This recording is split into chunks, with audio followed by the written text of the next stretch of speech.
Yann, je suis l'adjoint à la direction de course, l'adjoint de Francis. D'accord. Il y a plein de gens qui posent la question, est-ce qu'ils emmènent beaucoup de ravitaillement? Et s'ils n'ont pas assez de ravitaillement, pas assez d'eau, est-ce qu'ils sont rationnés au niveau de la nourriture? Et est-ce qu'on peut les ravitailler pendant la course? Alors la première chose, c'est qu'ils ne peuvent pas être ravitaillés pendant la course, donc ça c'est quelque chose qui est clair. Et par contre, il y a des règles de jauge qui permettent d'assurer un minimum la sécurité des marins, avec des quantités minimum de gasoil embarqué pour continuer à avoir de l'énergie à bord, et des quantités minimum d'eau embarquée, dont un bidon d'eau de secours qui est scellé avec des plombs mais qui est présent en cas de problème pour pouvoir l'ouvrir s'il y a besoin. D'accord. Et si jamais il y a un problème sur l'eau, vous pouvez intervenir?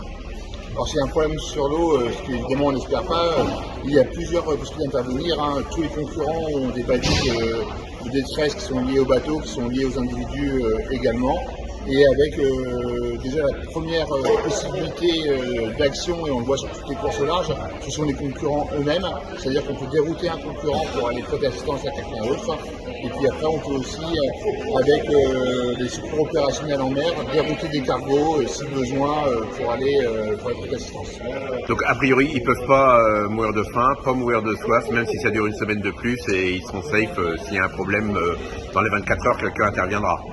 Ah oui, sur la route qui s'utilise, si on prend l'exemple de la route du Rhum, on n'a pas eu d'intervention qui durait plus de 4 heures.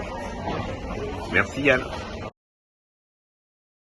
Nous allons faire les plombages, on a fait des plombages des bidons d'eau. D'accord. On va avoir besoin pour la transat. Et là, on va plomber le mouillage léger.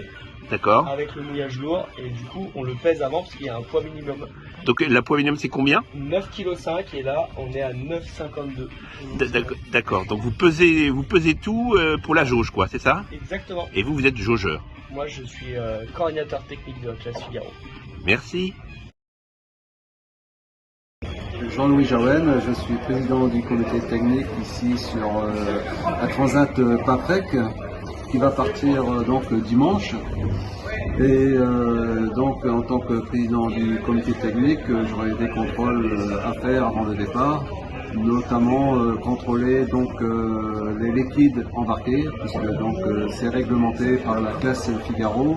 Ici pour la Transat, ils ont droit donc 50 litres de liquide embarqué, plus 5 bidons de 20 litres d'eau qui sont plombés à bord.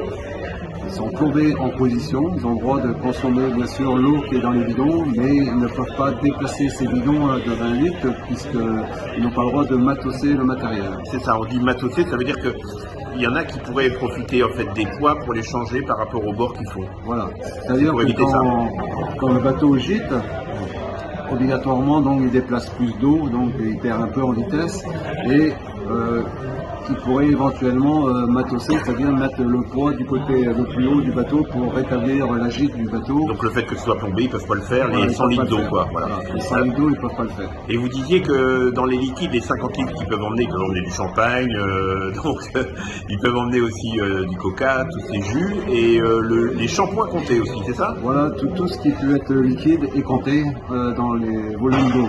Donc les volumes d'eau, ils ont droit à 50 litres en tout et pour tout.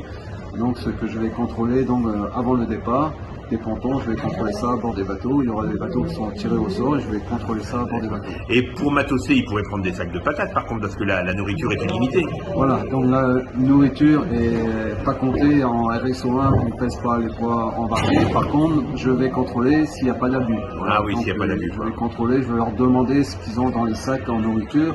Et je vais constater justement qu'ils n'ont pas de surplus de poids, qu'ils n'ont pas besoin à bord. Merci. Voilà.